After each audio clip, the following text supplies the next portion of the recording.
Welcome, everybody, to the Politically Incorrect Podcast. I'm Jim Williams, your host. Now, this time around, we have Dr. Eric Loeb from Florida International University down in Miami. Dr. Loeb has an outstanding book, which I highly recommend. It's called Iran's Reconstruction Jihad, Rural Development and Regime Consolidation After 1979. It's a good read, and it gives you a really good historical background of what's going on. And Dr. Loeb, it's a pleasure to have you. Let's talk about the book and what spurred you to decide, you know what, we need to do a little deep dive here. Absolutely. Thanks for having me, Jim. It's a pleasure to be on your show. My pleasure. So in terms of what inspired me to write the book, I actually had the privilege, which is, unusual for an American, to visit Iran beginning in 2009. And when I arrived there, it was for the second presidential election of, at the time, President Mahmoud Ahmadinejad, who many people are familiar with. And people didn't really know what to expect, but the sentiment was there was going to be a routine election, and instead there were allegations of voter fraud and irregularities, and you had mass protests going on while I was there, and it really became an eventful moment. And in the wake of that, and I had gone back two more times after that, in 2010 and 2011, you had, of course, state repression, and not to devalue, not to let the state off the hook or devalue human life, but at the end, there was debate between the pro-government camp and the, anti-government or anti-regime camp in terms of the number of people who were killed. And at the end of the day, they were in the dozens. And when you compare that to episodes later on in the Arab Spring, it was relatively low. So the question in my mind was, how is this government being resilient or persistent? And repression only has to be part of the story here. When you read about the history and politics of Iran, often the emphasis is on the repression and the coercion of the state. And here I was looking into other mechanisms that the state was using to be resilient. And so one of the big parts of the story that really wasn't mentioned or focused on was development. So, my book really looks at how the Islamic Republic, since its inception in 1979, during and after the revolution, really focused and leaned on development. Alongside the Revolutionary Guard, it created this development organization, similar to USAID, to do development work in Iran, but also around the Muslim and developing world, to help, strengthen this government domestically and internationally. So that was really the focus of my book, and the question I was trying to answer in terms of how is the state using development to further its political interests domestically and internationally.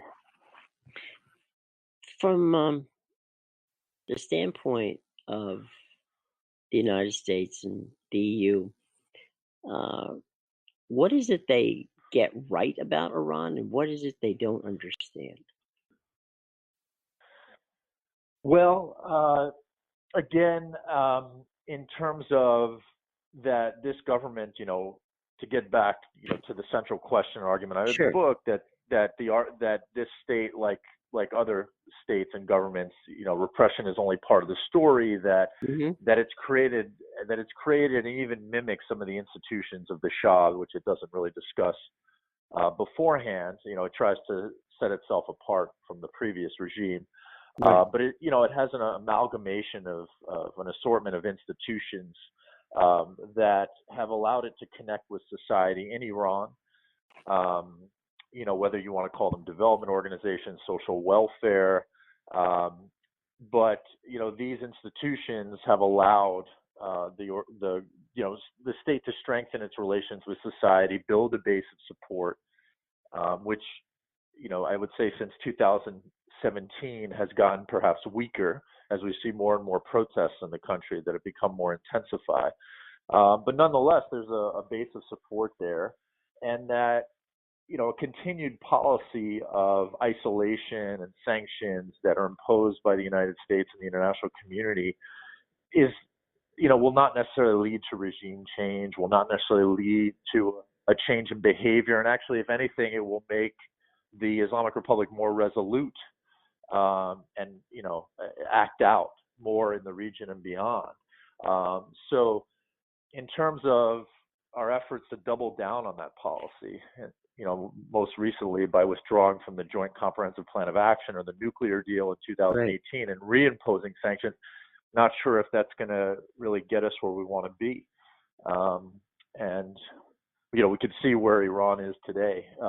It is obvious, it is facing high domestic pressures, politically, economically, socially, but yet it's still there. We have more conservative elements that are now in the government, and when we saw in the most recent parliamentary election in February, the conservative and hardline camp, the more anti-American, anti-Western camp has prevailed inside the country and its institutions. And its behavior in the region, supporting militias and proxies and, institutions like Hezbollah and the Houthis in Yemen and militias in Iraq. It's not only not going to change, but it's going to even intensify in the face of U.S. and Western pressure. So, again, the status quo hasn't really changed in 40 years, and you can even argue it's gotten worse. And so, the United States, which is really taking the lead on this more than the EU, which is, divided or, more leaning towards engagement, but doesn't necessarily have the power to engage, perhaps needs to rethink that, strategic calculus. So was it a good idea? Again, this is totally your opinion. Good idea or bad idea that we walked away from the Iranian deal? Yeah, I don't see the strategic benefits of walking away from the deal. I'll say that, of course, the deal was not perfect. No deal is. Yeah, no deal is, right? So there were sunset provisions that some of these intrusive inspections or caps on Iran's enrichment activities, centrifuges, etc., would expire after 10 or 15 years.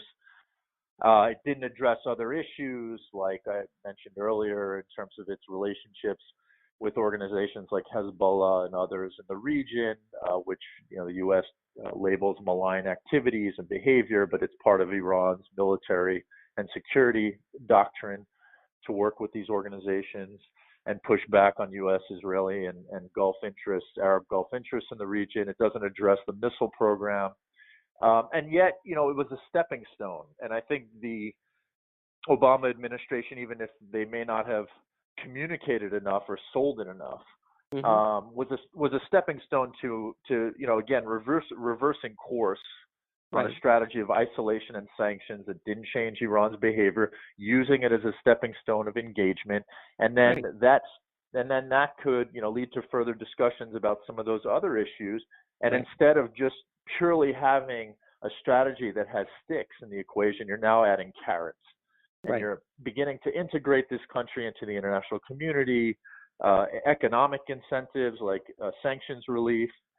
And so if you have a mix of sticks and carrots, because initially, Obama really turned up the heat with the sanctions before they got this deal done and really made Iran feel economic pain, but at the same time acknowledged Iran's right to enrich uranium and develop a nuclear program for peaceful purposes or civilian purposes, which had never been done before. Again, a mix of sticks and carrots. Then you start to get somewhere. And in short, us going back on this deal has done, it's been, number one, bad for nuclear nonproliferation, because rationally the Iranians have restarted their program, and they have increased enrichment levels and centrifuges, and there's been recent attacks on those targets inside the country. So it hasn't been good for nonproliferation, and it may incentivize, and we're seeing talks where the United States is working with Arab Gulf countries now to help with their nuclear programs in a very unstable region, which has dangerous implications. So that's number one. Number two, it's pushed Iran, and we've seen recently Iran signing these large, or not necessarily signing, but there's discussions now and a lot of talk about them, these deals with Iran and China, Right. economically, security. So it's pushing Iran, which is, it's a strategic asset in the Middle East, in terms Hmm. of its size, its oil, its human capital, and many other factors, Right.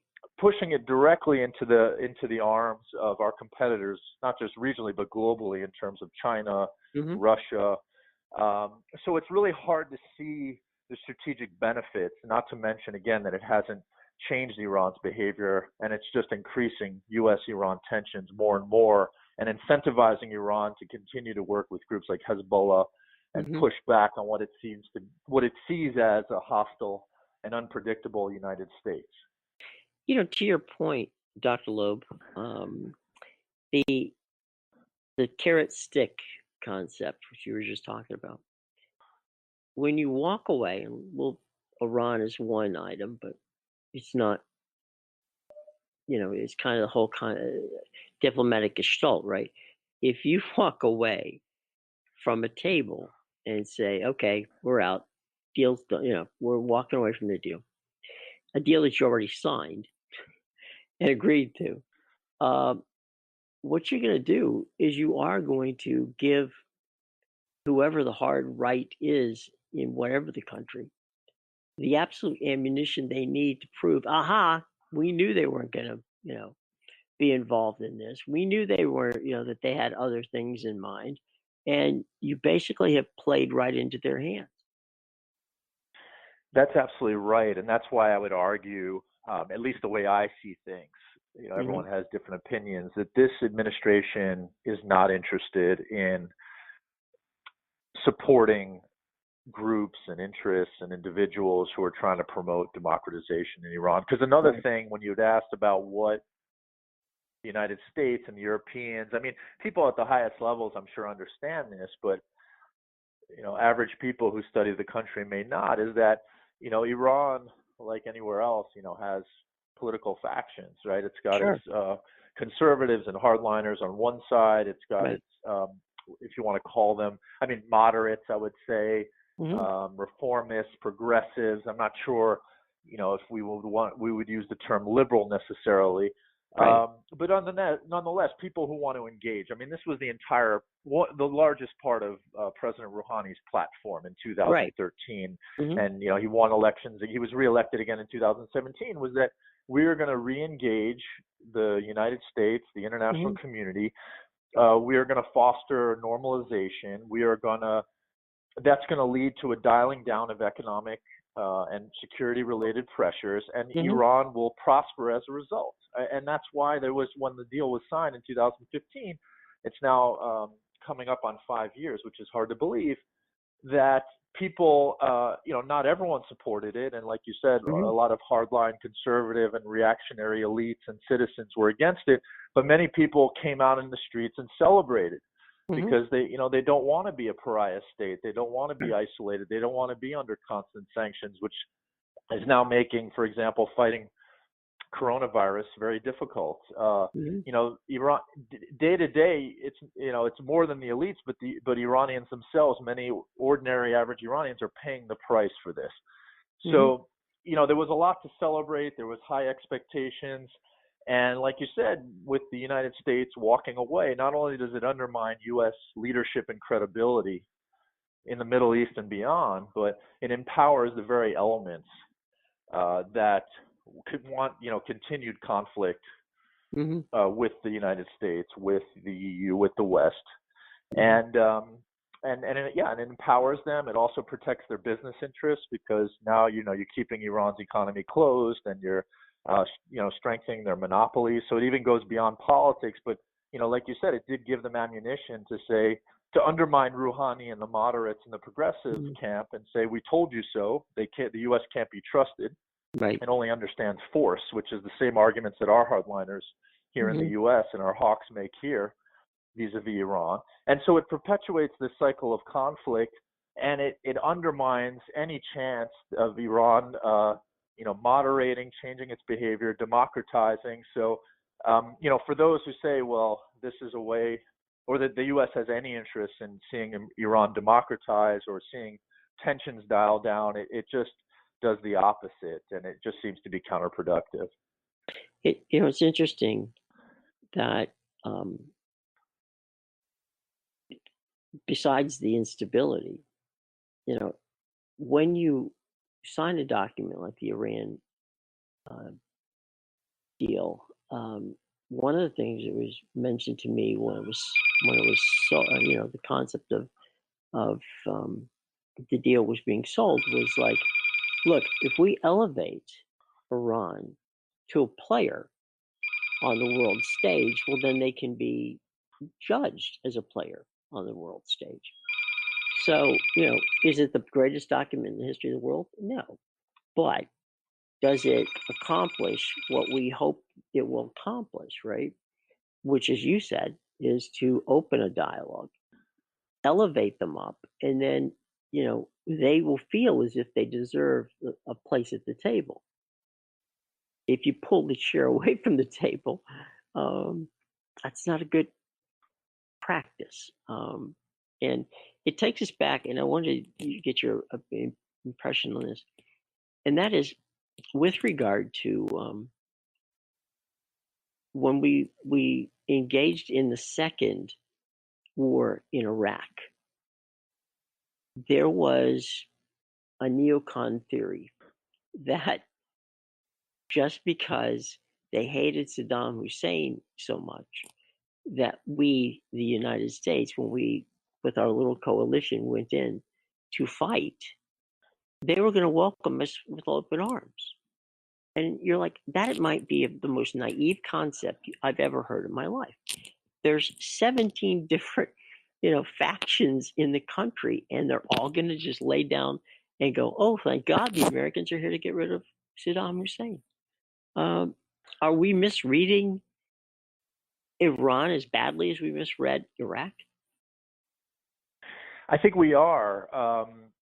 First, getting back to your earlier comment, beyond democratization, the withdrawing from the nuclear deal was also counterproductive to regional stability, because, like you said, it's critical that the Iranians get a seat at the table if the United States and other players are interested in stabilizing the Middle East, which, some groups may not be because they're benefiting from conflict. But if you look at all the conflicts today in the Middle East, Iraq, Lebanon, Yemen, the Iranians are involved. And I'm not saying that they're pulling all the strings. You have to give agency to local actors that are involved and that are not necessarily just marching to Tehran's orders.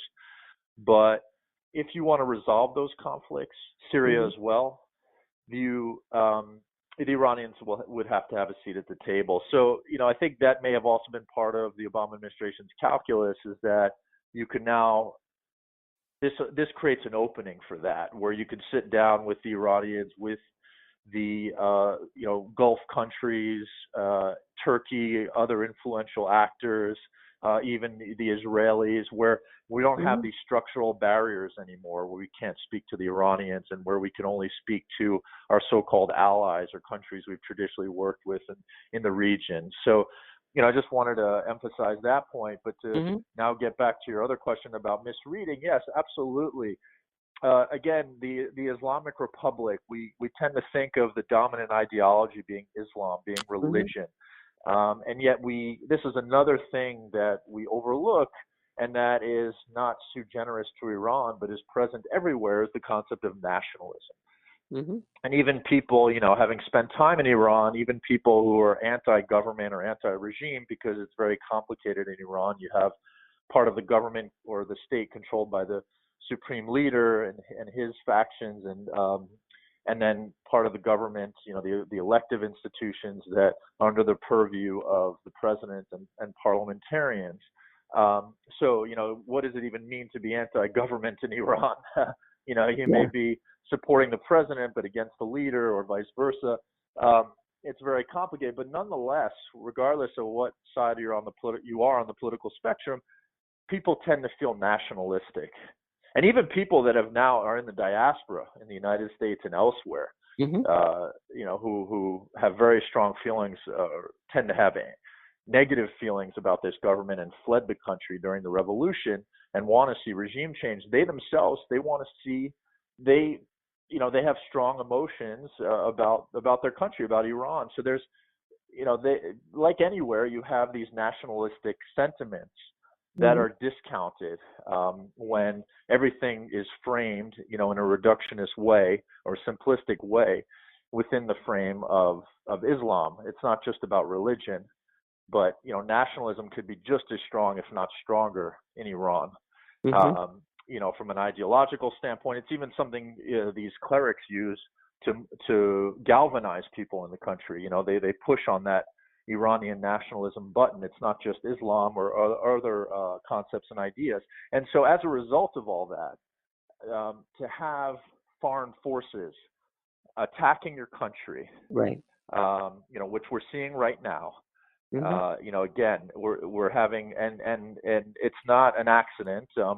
President Trump, I believe, signed an order giving authority to the intelligence community to intensify covert activities in Iran. Right. You're seeing explosions, acts of sabotage. There's allegations that it's the Americans working with the Israelis, like they did under the Obama administration with the Stuxnet virus. That had sabotaged nuclear facilities and centrifuges. And so, Iran is under attack as we speak today. At any moment, another facility could blow up. And on top of everything else that's going on with the economic pressures, the sanctions, the coronavirus. And so, forget about even having foreign troops on the ground like we saw in Iraq. Right. Which is going to activate national sentiment. I mean, Americans just have to think if that were to happen here. Right.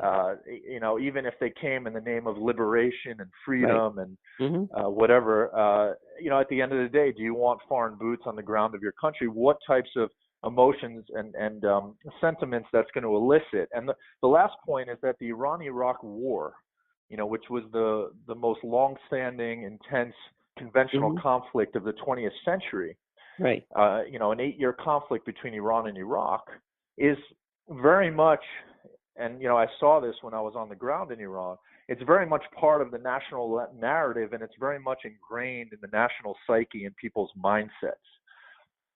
And again, they don't forget that the United States and other countries were supporting the Iraqis against them, who were using chemical weapons, which Mm-hmm. people are still sick and suffering and dying from today in Iran. Mm-hmm. And so, this and one of the things that happened is that, Saddam Hussein in the 1980s had underestimated Iran. Actually, he thought that Mm-hmm. because Iran was in a state of revolutionary chaos, because there's a segment of the population that's Arab, that this could be an easy conflict for him, right? To topple the revolutionary government, the clerics, and to put in and install a friendly government and maybe take over some of Iran's oil fields.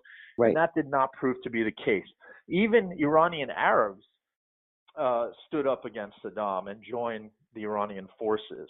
And so, people remember that because it was only in the 1980s. You still have people who participated in that conflict or vividly remember it.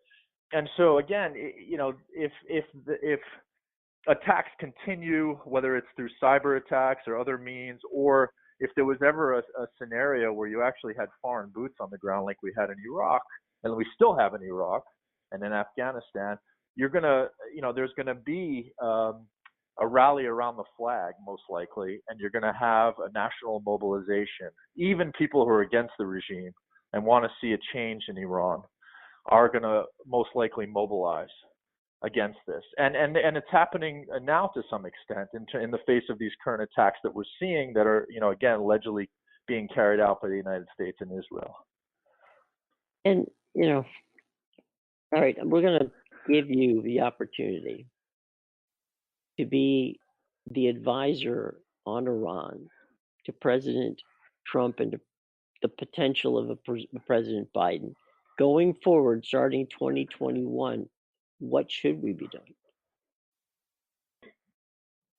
Well, and I think that, as I mentioned, these attacks that are happening today, the calculus behind them may be, as we see President Trump's approval ratings and the polls, looking worse and worse for him. Again, I'm not going to be as bold as to predict any outcomes in November, but this may be a moment where the United States and some of its allies are trying to set back Iran militarily as much as they can, and yet it may have a boomerang effect where like I mentioned earlier about nationalism, where it makes the Iranians more resolute, and in the long term, they're just going to rebuild those facilities and even expand them. And in the long term, this could be detrimental for security, even if it's a tactical gain for us now, right? So, getting back to a lot of the things I was saying earlier, I think there's still an opportunity. I think the Iranians are being deliberate here, and they're exhibiting restraint as they have since 2018, since we've withdrawn from the nuclear agreement. They understand that they're conventionally inferior to the United States. And even when the United States assassinated the major general of the IRGC, Qasem Soleimani, they responded by launching missiles at our bases in Iraq, or Iraqi bases that housed American troops, and yet they also apparently tipped off, the Iraqi government or people inside of Iraq that they work with, to try to give some warning, to save face, but to try to avoid igniting a conventional conflict that they would lose. Sure. And so, as they're facing attacks right now, and as they're having facilities blow up and being sabotaged, they're not striking back yet. And at some point they may, and they may even wait until, after November. But I think what they're doing is they're buying their time, and they're waiting to see what's going to happen in November. But again, there's 3 more months, so anything could happen. But to answer your question directly, there's an opportunity where I believe that, again, I think if President Trump stays in office, the administration will continue to double down on this, and we may see increased tensions and even a conflict in the region involving Iran, but also the United States allies. What we saw also in the wake of it was, I'm trying to remember, but at a certain point, the Iranians struck, and they're still trying to figure out the details of this, but Saudi oil facilities were hit, and the Iranians have basically been sending the message that, since, of course, we have our forces in the region that the Iranians could strike at, and they did in Iraq. But they're also sending a message to our allies in the region that they consider them implicated in this, and that they're also fair game in this conflict. Yeah, it was like Saudi Arabia, UAE, all of that the Strait of Hormuz at one point was under in a bit of a pickle there for a while. Yeah, they were seizing tankers, and the Iranians were also having their tankers seized. And behind the scenes, you had countries like the UAE that was reaching out to the Iranians and trying to establish some type of security agreement to try to reduce tensions. The Saudis, it was in the fall of 2020, before Soleimani was assassinated, had their important oil fields, vital oil fields that were struck by missiles or rockets. That it was the debate was this directly from Iran? Was it from its partner in Yemen, the Houthis? But either way, there's been this signaling that these countries are, the United States allies have a stake in this and have something to lose. Right. So it's really not a win-win for a lot of countries. And I think at the end of the day, and we could discuss this more, I think these type of activities have a lot of domestic aspects to them in terms of appealing to a base in the United States, even in Israel, the political dynamics that are happening in these countries as President Trump and Prime Minister Netanyahu face a lot of domestic pressures. That could be factoring into this. But at the end of the day, to really answer your question directly, I think there's still an opportunity to salvage this if we were to have a new administration in November. And I think, President Biden, presumptive president, if that were to happen, again, I'm not making Right. any predictions, but I think he would seriously consider returning to the Iran deal and then trying to build off of it. Again, to try to dial down tensions in the region, to try to increase U.S. engagement with Iran, which, for various reasons, as I said earlier, is a strategic asset in the region, to prevent Iran from fully going into the camp of the Chinese and the Russians, to reassert U.S. leadership and credibility, that when the U.S. makes an agreement with a country, and it's not just a bilateral agreement, this was a multilateral agreement, right? Right. The P5+1, Right. that the U.S. was walking away from. That the U.S. could be counted on to stick to its agreements and to constructively build off of those agreements. Right. And I think, there's a lot of strategic, as I mentioned earlier, a lot of strategic benefits to doing that. And I think that's what I would advise. And I think that's what would likely happen if we saw a change in administration in November. If we don't, we're going to be on the same course. And I think we're going to continue to see a lot of strategic losses and tensions and instabilities as a result of this. Well, to your point, basically, Joe Biden in his campaign has said that it was wrong for the United States to vacate the Iranian deal, and one of his, first actions would be to re-engage in the Iranian deal.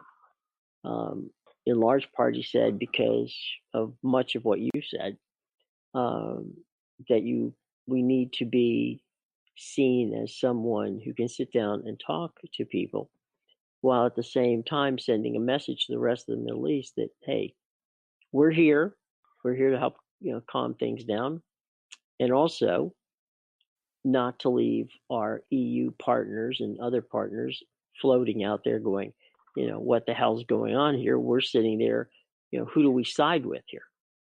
We've got a deal with them, which we signed. The U.S. backed out of it. We're still in it. How does this work? And so to calm the stability of our present group of partners, and to build on the hopes of creating the Iranians as some sort of partner down the road, then, he's in. But I don't see, I agree with you, I see that the easy default mechanism here, be it if you are, the Trump administration and Netanyahu, is to always paint. You have to have a bad guy. I mean, that's their default. Okay, if it's it could be the Mexicans. We need to build a wall. It could be the Iranians because they've got nuclear assets and they're going to try to blow us up. So whatever the straw man is, okay, or straw woman, they need one. They can't. They don't have a diplomacy plan. So what else you got? Well, the other thing you got is to try to scare everybody into believing that if we don't, why go to the table? Because the end is going to be the same regardless. Whether that's true or not, that's the default.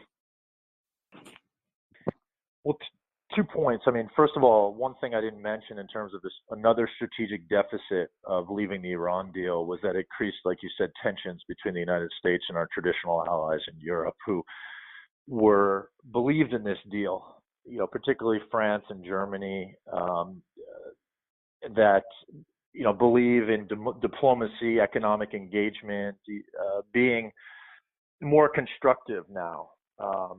To shifting the course with Iran in the Middle East than continued coercion, economic sanctions, military threats, and even actions.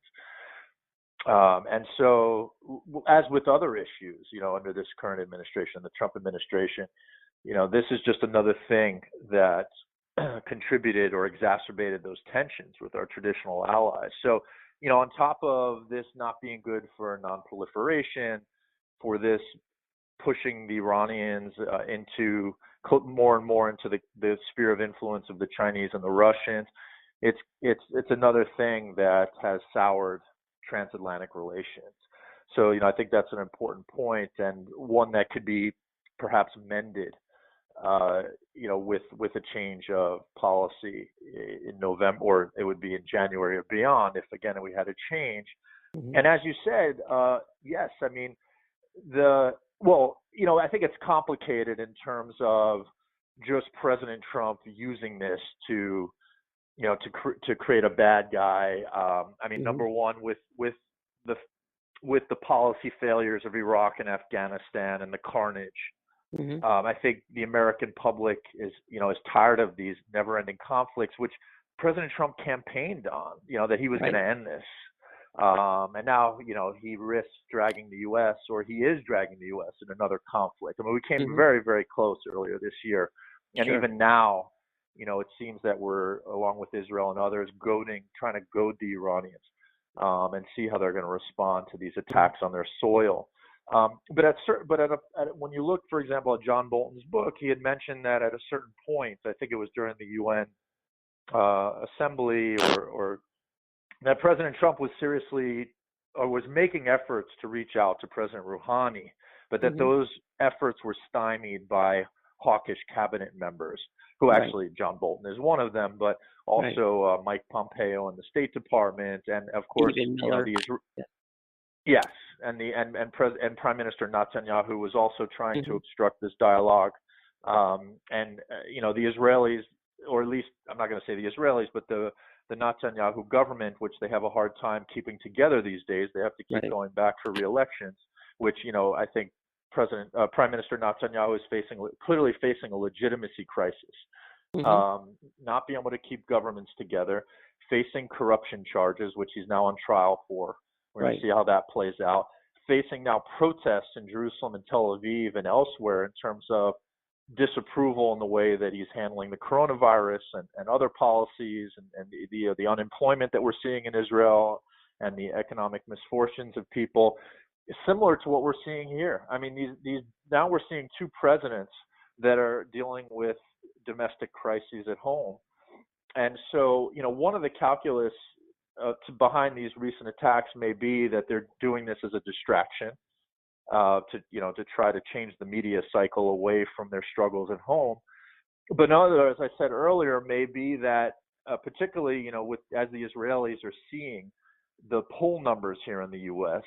and perhaps anticipating the likelihood of a Biden presidency in November, striking as hard as they can right now as the Iranians, trying to set them back militarily as much as possible before November. But that has its risks, because I think in the long term, it doesn't necessarily set Iran back militarily. It makes it more resolute, and then it also the Israelis also risk, retaliatory actions and more regional tensions in the Middle East, in their own neighborhood. So the short-term thinking by Netanyahu may be, to try to score a tactical victory militarily against Iran, to try to distract from all the problems he's having at home. But, long-term, this could have major strategic blowbacks. Yeah, but to be fair to Netanyahu, who's never really been a long-term thinker. His goal is how do I get through the next week? Right. How I necessarily get through the next 10, 15 years. The other, before we let you go, as we continue to talk about this particular part, I don't, and this is just me, I don't see how you can ever have a stable and, let's say, a Middle East peace, for whatever the heck that means, okay? If you don't settle your scores with Iran. I'm in complete agreement, which is again why I see, and I mentioned earlier, when you look at every conflict right now, some of which I'm not going to say the U.S. as a whole, but Right. I don't, and I also hate using the term the military-industrial complex, but Yeah. it's a reality that there's, that the U.S. and other countries are, since 2014 have been, or shortly afterwards, have been supporting, the Saudi and Emirati coalition in Yemen that has wreaked so much havoc there and created one of the worst humanitarian crises that we're seeing today.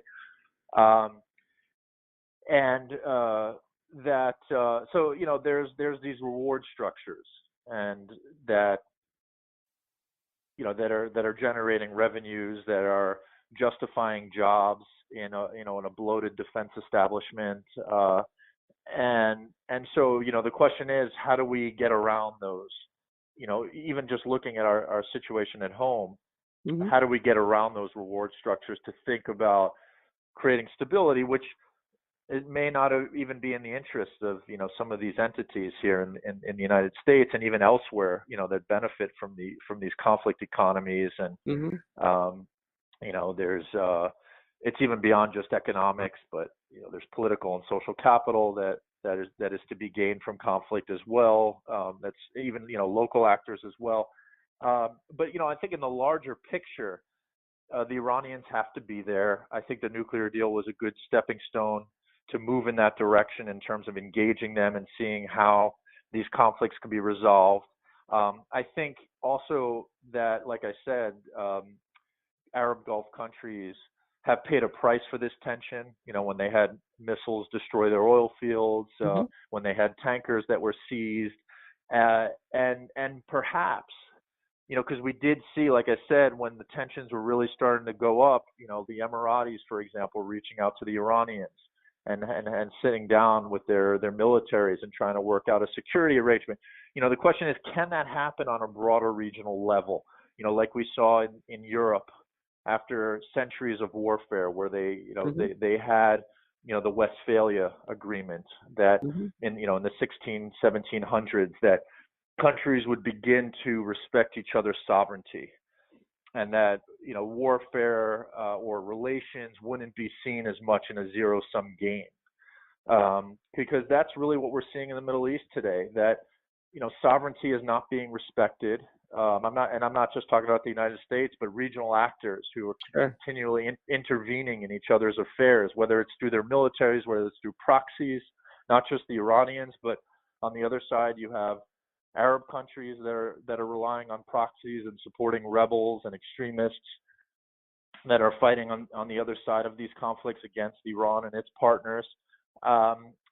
Is there a way to create some type of Westphalia agreement where relations are not seen in a zero-sum game, but where dialing down conflict could be a win-win for both sides, where sovereignty and spheres of influence are respected, and where we also see more economic integration? Because, I haven't looked at the statistics recently, but I remember that this was a part of the world which, was the idea of the European Union, was to foster greater economic integration and interdependence. And then if conflict were to emerge, these countries would have more to lose from conflict. It would change the calculus of governments and states and societies.